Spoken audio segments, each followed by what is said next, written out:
And I think Moops and Super Hot Crew would need to know a little bit more information. They would probably have to have a Crescendo in there as well, maybe a jungle with a bit more CC as well. Lucian, Sona, we haven't really talked too much about Lucian. We've talked about him that he's being used, but just why? He's incredibly powerful right now, and partially because of just how much of a lane bully he is. And it does look like we are going back in, and we are loading up. And one of the strengths of Lucian, he's got great scaling on his abilities, and the amount of pressure you can apply in the laning phase, thanks to that light sling and just the double shot from his passive, is very, very powerful. There, the piercing light, that's the one. Right. And it just allows you to really hit hard. In a 2v1, it's less apparent though, because you can't bully out your opponents. You can't deal damage to squishy supports. As Mixon and Impaler with a very strong move here against Svenskeren. Speaking about bullying out your opponent, Svenskeren not able to get the blue buff on the way around, and that leaves him sitting at 2. Impaler, 3 out of the jungle. Very good decision there from Super Hot Crew, and this is part of the reason I like this Super Hot Crew composition. Impaler has been very active during the We Play group stages, qualifying for this event, and in a lot of the games we've seen them play, just because he's not afraid to roam, he's not afraid to invade. Just sitting in the face of Mimer, taking some shots on his turret. So HSC, you can see them kind of playing out on blue side what they had intended on the switch. They leave their AD carry bottom. I don't know if that was intended, but I think it happened a lot because that other bottom had switched top. So very well played there. Impaler going to get himself a little bit ahead, but it's so early still. We'll have to see if they make use of it. Yeah, that's the key. What does Impaler do with this? With the additional buff, he's actually going to hit level 6 earlier. And that's very, very important for Super Hot Crew. It's going to allow them to make ganks with that Assault and Battery, and if you combine Assault and Battery plus the Renekton or the Vi Orianna ultimate, it's going to be very, very strong at securing kills. Mimer does get out thanks to that Dazzle, and Nif just gets away. Let's see what they do. The Spell Thief's Edge, as we said before, still on the support. I believe our first Targons we see coming in here on Nif, so. Yeah, I think it's actually the first one of the weekend. Yeah. First one of the weekend. What we see from OGN, that the Relic Shield does get upgraded to Targon. They spam some gold as much as possible up until about the 16, 17, 18-minute mark. And then basically once they've generated a bunch of gold back, they actually sell it in favor of the coin. That's the trend that we've been seeing over from OGN, and we'll have to see if Nif is going to mimic it. Right now, Impaler is setting himself up in this top lane, maybe anticipating a dive, as Nif and Candy Panda are just trying to get a lot of damage on this tower. Going to be a good soak-up of experience here. Ooh, Dazzle on the outside. That didn't work out. That didn't work out too well. Impaler should be able to return to the jungle after soaking up this experience, but he's trying to keep himself in here. That will help from that camp that he missed. They do share it, but he can't be afford to not to be in lane. There's too much pressure going all over. Yeah, a lot of tower damage going down in the top lane. Candy Panda and Nif not really gesturing as though they were going to go for any form of dive. It looked like Nif actually wanted to auto-attack the tower. And as we highlighted during those brief pauses, that the junglers were most likely going to go for this defense position. They really want to try to hold on to their outer ring of towers as long as is possible. And you got to consider how much less of a threat a level 4 Lee Sin coming in without a red buff is. Pretty much getting away, stand behind the minions, nothing's going to slow you down. So he is kind of just forced to stay in his jungler, soak up experience right now with Freddy. Yeah, and losing that blue buff for Svenskeren was massive early on. That really slowed down his clear speed. Not having the cooldown reduction on an energy-based champion, having the mana regions that can be a problem, but the cooldown reduction is just going to allow him to clear those waves out much faster and make sure he can carry on pushing. He is looking like he's going to push it towards this bottom lane again. And if you combine the undertow axes plus the execute damage of Lee Sin, there is kill potential, but I think they both want to hit 6 first. That's the key. Migs and Haydale know they can be a bit more aggressive with that Sona sustain. They're keeping themselves just about half mana for any tricky engages, but still keeping the pressure on. Even gold across the board here, as both of them are trying, or both ADCs on the sides are trying to keep that 75% push mark, so they're not in too much danger. Yeah, Haydale's got a lot of damage down onto this tower. That's what we were talking about. The slow is going to come in, but simply can't trade thanks to that massive burst of damage. Just from the piercing light and the auto attacks, that shredded Svenskeren's HP. Good to go for a little bit longer. Impaler picking up a pink ward just under 7 minutes here. It seems like they want to grab an area for safety, or maybe start to make some moves, because this top turret taking some big damage and not much Mimer can do. Now that's actually evening it out. SK were behind in the damage front because Haydel was, I mean, they're going to secure this tower on this next wave. So there's a lot of onus now on Candy Panda and Nif to try to get this tower down in the next wave or two to even up the gold. If Super Hot Crew can move top to defend their tower, that's going to be a great advantage for them. You got to see that Haydel also doing a lot better in the beginning of this game. He was down in CS from trying to poke so much last game, but is really focused on what they need to do. But it is the 2v1, which even makes you want to poke more sometimes. But it's great to see, though, in a 2v1, he's still keeping up in CS, and they've actually won the 2v1 matchup because they've secured the first tower of the game. So very good win here for Super Hot Crew. SK Gaming decided to back off the top lane. You can see Candy Panda and Nif have recalled. BF Sword secured there for Candy Panda's Siva. And it looks like they're just going to move down to the bottom lane. So they've basically foregone that top lane tower and said, look, we can't take it or we don't want to take it, so we're going to move bottom. Freddy taking the long way around to the top side. It looks like he will finally get there to meet a wave at the turret, so that's going to work out nicely for him. They will try to grab, well, they already have control, but Nif wants a little bit more. If they start to ward up onto the Dragon, and now with the 80 carry support bottom, they might be able to work something out. That could be the reasoning for the switch. Yeah, because they haven't taken that yet. Yeah, nobody's made any sort of moves for Dragon with the exception of those wards now. And if SK have the numbers advantage in the bottom half of the map, that is going to allow them to either challenge for it or secure it themselves. And I think that's very, very key to note. Blue buff has respawned. Remember, the last one was stolen away. Remember, Impaler and Mixer challenged for it and took it.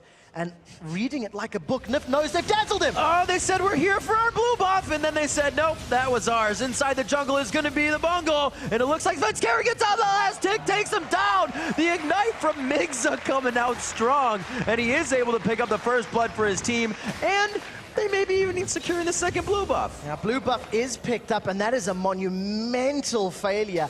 They got the jump onto Super Hot Crew and were unable to convert that kill. Oh, the Dragon being picked up as well. This is a big swing in power for the Super Hot Crew. 2 blue buff steals and a Dragon secured. That is brilliant play, plus the tower to go on top of it. They threw down so many, if you look at that blue buff on the other side, they threw down so many wards, and all the wards that SK had were behind them after the fight was engaged, so they really didn't have much vision of what they wanted. Big fight up here. Freddy forced to ghost from Mimer as he throws down the ultimate. Mimer looks like he's just going to try to get some extra damage down, but that means he could probably take that next engage. Yeah, Flash and Ignite is available, so the next time Dominus comes up, if Freddy decides to stick away, Freddy is going to be at risk of being taken down. And you know, SK, they read the invade. They knew that Super Hot Crew was going to challenge for that blue buff. They had set up for it, but they just didn't have the numbers. Once again, Candy Panda just arriving a little late to the party. Jez is not getting any of Gragas' damage down. It just didn't work out for them. Freddy's going to be a bit brave here. He's triple Doran's here. Double Doran's blade, single Doran's shield against a Giant's belt and 2 Doran's items. So he's a little bit mismatched as far as the HP is concerned.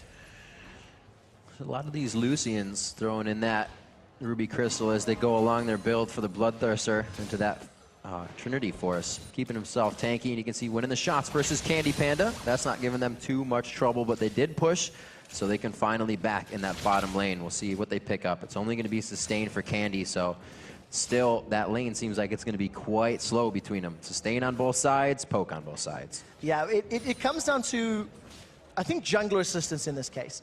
You know, Haydel and Mixer actually have potential of killing Candy Panda if they combine the Crescendo with the culling and get every shot to land. But right now, I think Impaler and Mimer, they want to set up a dive here. Assault and Battery is available. That's a double buff Impaler. The question is, are they going to go for not enough minions? So, starting to back this one out. Freddy says, get out of here. That was a little weird. Walked right up. Basically said, hey guys, what's up? And now they've backed away. Maybe this wave. Nobody's come up to help him yet. So he has his ultimate. He's got to call it out, but his ghost is down. He blew his ghost last time because the ultimate wouldn't have saved him. But here, he knows he needs to hightail it out of there. Yeah, Freddy is going to at least get away a little bit safer this time around, but slightly awkward posturing from Mimer and Impaler. They want to just try to zone him out. He's losing minions, he's losing experience, he's losing gold. So it is still wins for them overall. And you can see that Candy Panda, and if they're just dealing with the minion wave pushing up towards them, they're not trying to shove the tower down. It actually feels like SK is trying to stall a little bit, buying some time to farm up and power up a little bit. Do you feel that it's been a mistake that the top turret was left alone after they lost theirs? Do you think that should have been equally traded to keep these lanes flowing? It ended up being that way because hindsight is 2020.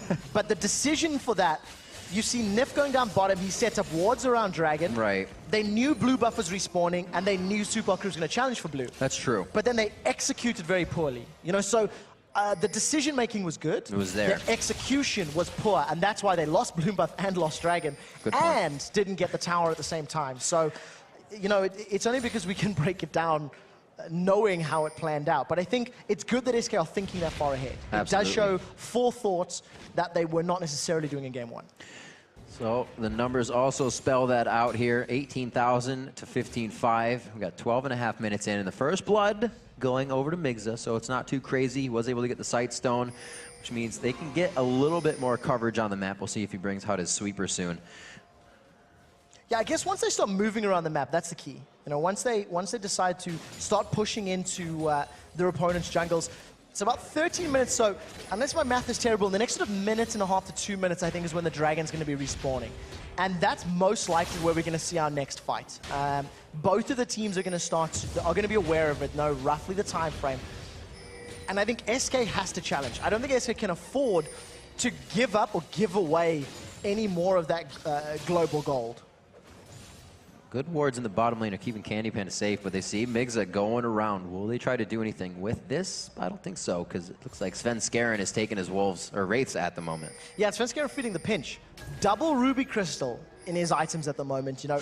Over on the other side, Impaler's got that Spirit of the Ancient Golem completed, and it's only being met by a Spirit Stone. So Sven, he is up on CS, but he wants the instant power of those double ruby crystals as opposed to investing it into, you know, upgrades along the line. So that is quite interesting. It's a little different. It's a little different, but I think it's because he's anticipating a fight and he just wants that right now. Impaler may be the one to pull the trigger. He's ready Salt to punch. Up and ask decides questions to go later. away.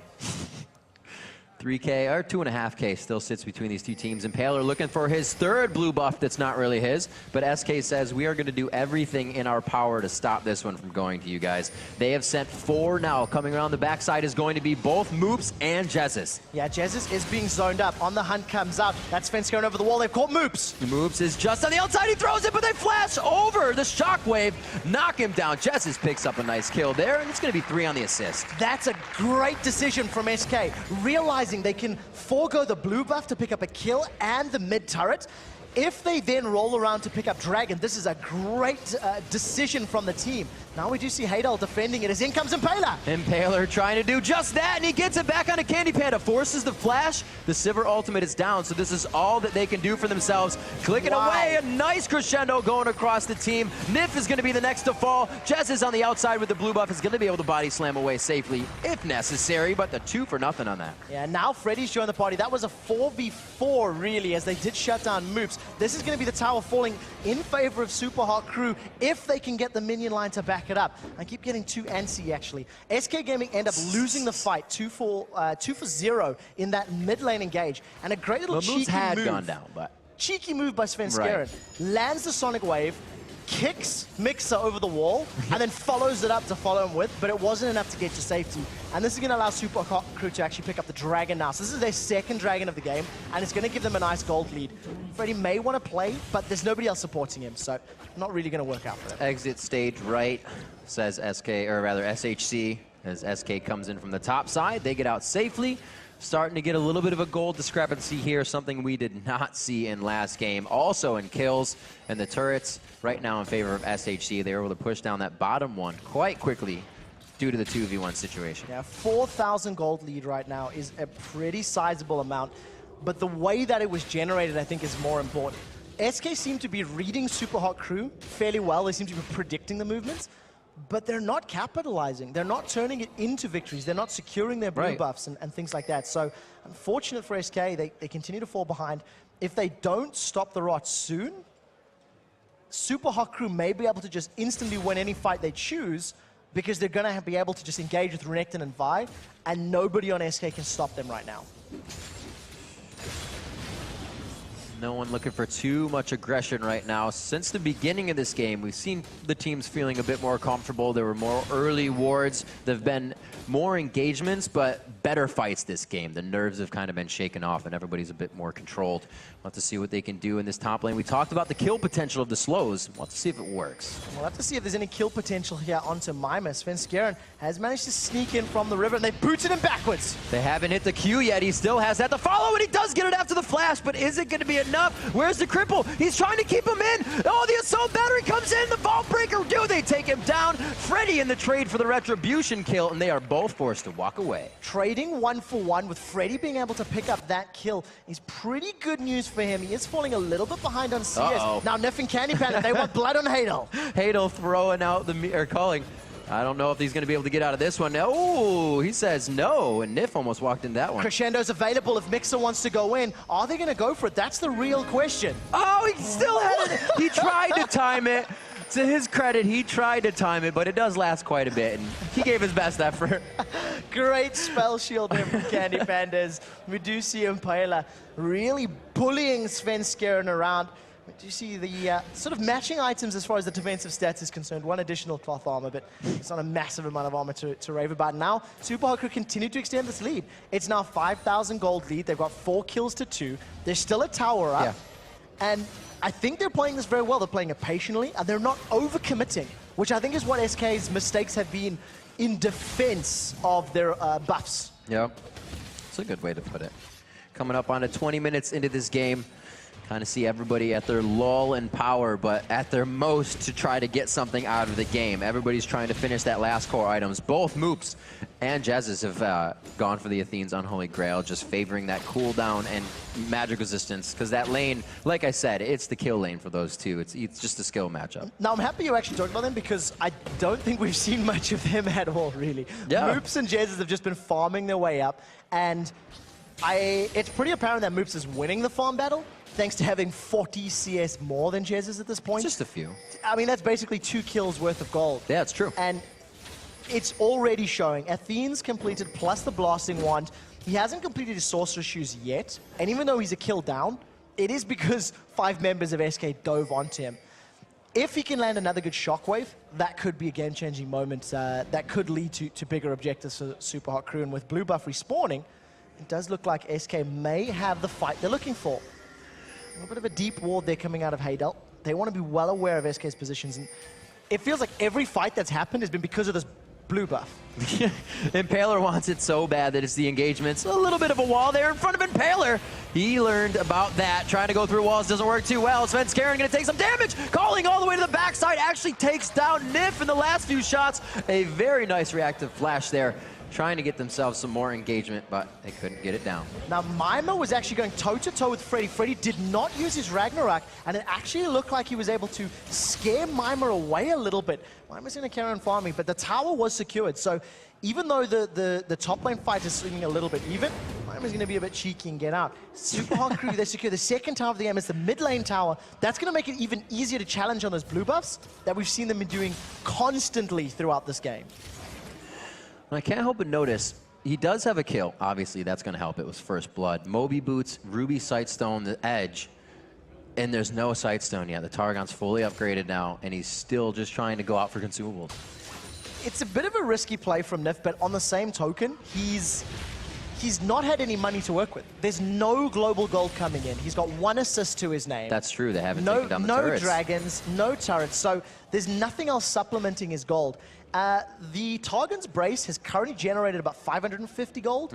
So he's working his way up to breaking even. Over on the other side, the Frostfang, which is of course upgrading from the Spell Thief's Edge, Bingo. is sitting close to 640 gold. So, you know, it actually looks like the poking item is working out in favor of Mixer's Sona. Around this time is when he sold it in favor of the coin. So we'll see if the same stays true. And he's also switched to the red trinket as well. They're getting 2 sweepers out, 1 now on Impaler, who started with 1 coming out of that first game. So we'll have to see if this starts to really play in their favor. They're going to have vision control, and they already have map control. So 15 seconds for Dragon.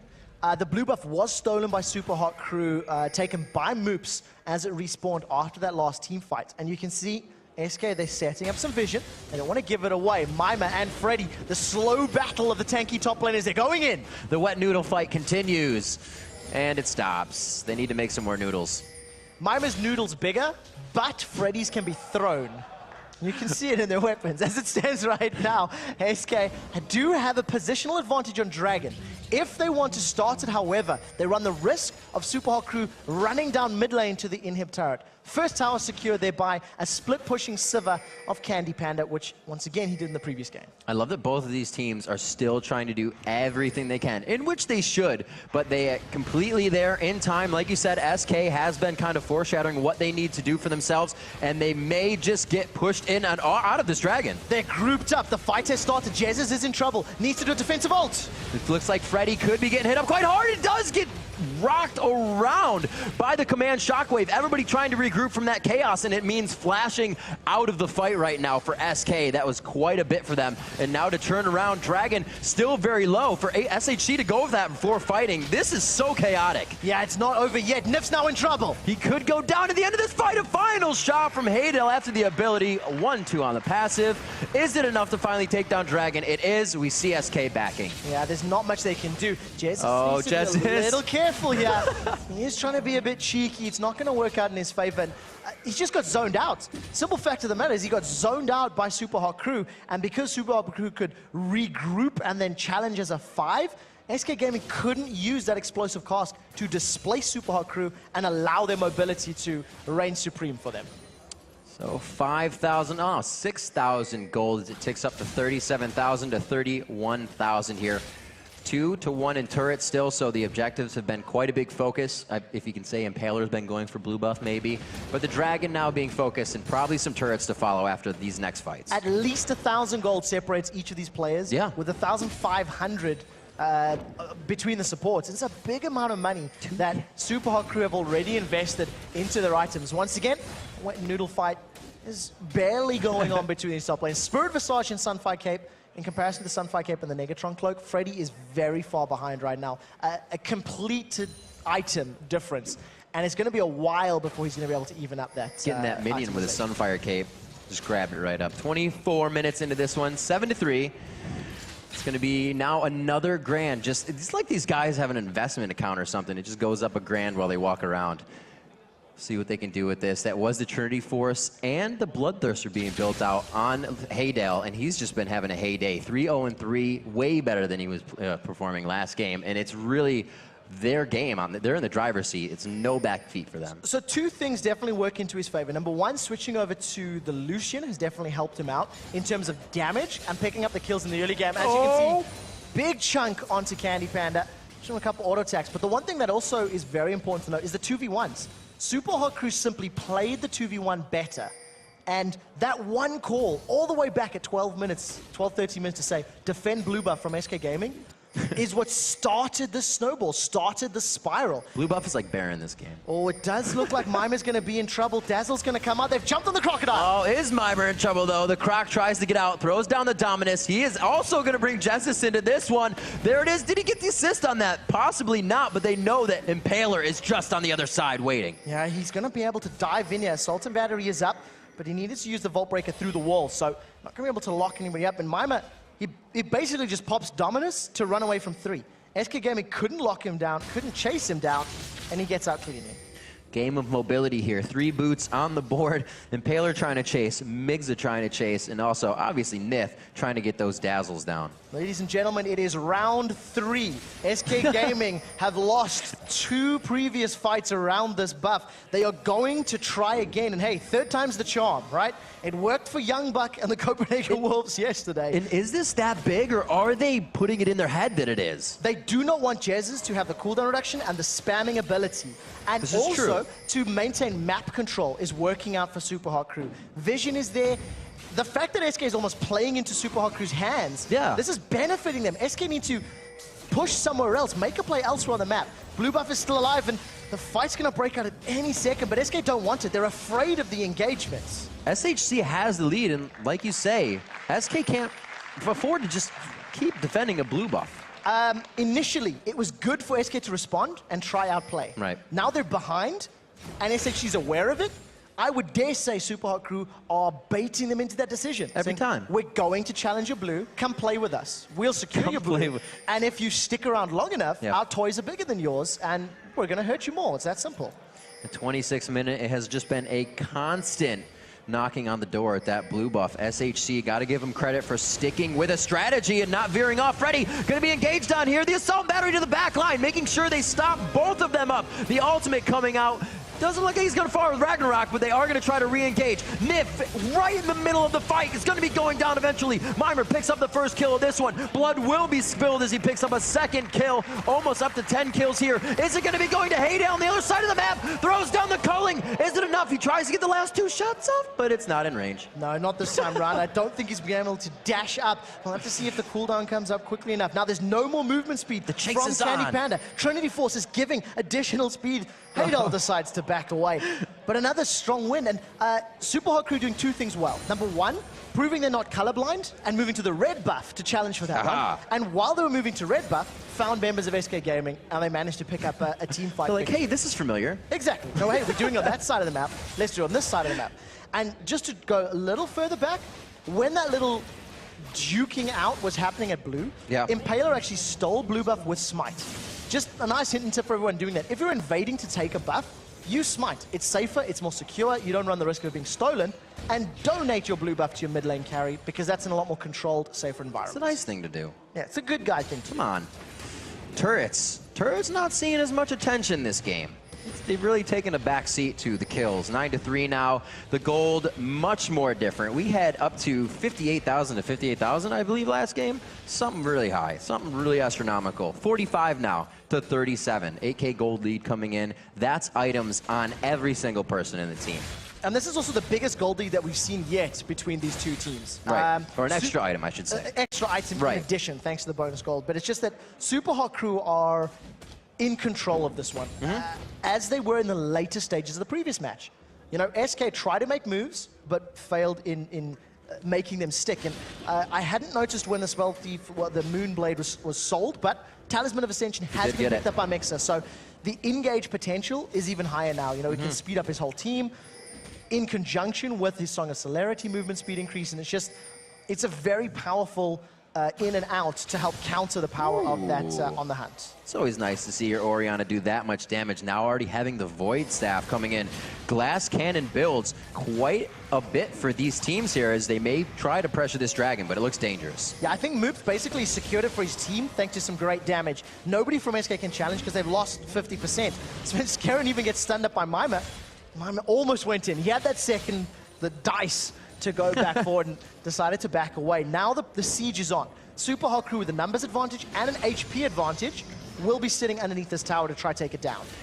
As they look to pressure this one, nice shots. Haydale getting himself out safely. It really seems that we can almost consider SHC to be a team that loves to play off their momentum because they have not seemed to calm down since the win of last game. Yeah, that's true. They continue improving on their previous plays, improving on the last moments. You can see that the vision is also being stepped up in this matchup. There's a couple more wards in and around the entries and exits to the SK Gaming jungle, which was anticipation of the dragon fight.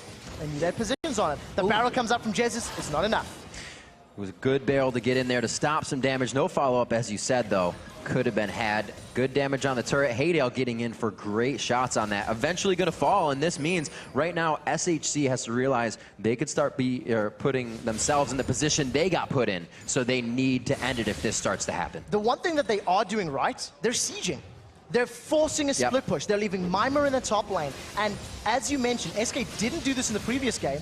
They didn't group up and siege as a team because things were so even. Yeah, I think SK Gaming were afraid of it. You know, they were like, well, because we know we're not ahead, we don't want to put ourselves at risk. And it ended up costing them. In this game, Super Hot Crew know that they've got the advantage and they're playing to it. I also want to just touch on the 0-1-5 of Moops' Orianna. He's getting a lot of extra gold thanks to the support's assist scaling gold that we've been talking about in 3.14. He is also at 308. We saw just his plays in general. If he's not on the map to be alive for the fights, he's stopping the dragons. He's doing the right things beforehand, and he's kind of seeing that SK is trying to do it even more beforehand, if you will. Taking a bit of damage there. Nicely shielded. Is he going to get it? I think he might get one of his. It doesn't look like anyone's around. It doesn't look like it's around. This may be the second blue buff of the game. I think you're right that Jez is going to be securing. He does manage to pick one up, and a round of applause here for the blue buff. And you know what? I think that's super hot crew just pushing elsewhere. You know, they sieged up the mid lane. You had Mimir up in the top lane, and they weren't necessarily prepared to challenge that blue. And they've got enough of a lead. It's over 10,000 gold now. The question is, how do they push SK into a fight? Because they've got very good tower dive potential. Renekton and Vi, plus Orianna shield. Although, as I say that, the dive's coming from SK. Oh, Shockwave onto 2. Looks like Jez has wanted out, but the rest of the team wanted in. He comes in back a little late. The cast did hit, but it didn't hit enough. Again, the follow-up isn't there. Yeah, but here comes Lucian as well as no! Mimir. Dominance goes down. He's hitting 4 people. That is shredding HP right now. Here comes the rest of the team. They are coming out of the woodwork. How is he in the jungle? How is he coming down from the sky? They are being pushed down into the base, and it looks like they're grabbing inhibitor turrets off of this. A double kill coming in as Freddy comes back up. Another double kill. 1-1 for Mimir and Haydale. Massive fight for Super Hot Crew. This is going to allow them to pick up the inhibitor.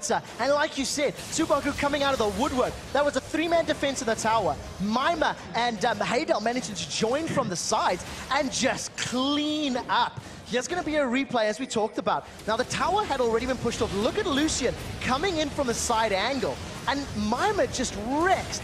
Dominus and Sunfire Cape is dealing damage to 2, 3, and 4 members for practically the entirety of that run up the mid lane. Wow. And it's just going to allow them to clean up. Mixer with a flash power cord right at the end. He really wanted to get in there and make sure his team secured those kills. Or is not enough. You got to do more. Got lane pushing going on pretty much everywhere it could happen right now. We had a bottom turret being dropped there by Haydale during the replay, bottom second tier turret. So they just grabbed all that potential gold that was sitting on the map, and it was big. Massive amount of gold gain. Now all the map pressure is sitting in Super Hot Crew's favor thanks to the minions. Previously, it was being afforded and earned by vision and by challenging on the buffs. Now they can allow the super minions to do a big portion of that job, and they can now start to challenge the Baron, or going for the last remaining inner turret in that top lane. More sweepers, even more sweepers coming out. Haydale picks himself one up, 34 minutes into this one, also picks himself up a red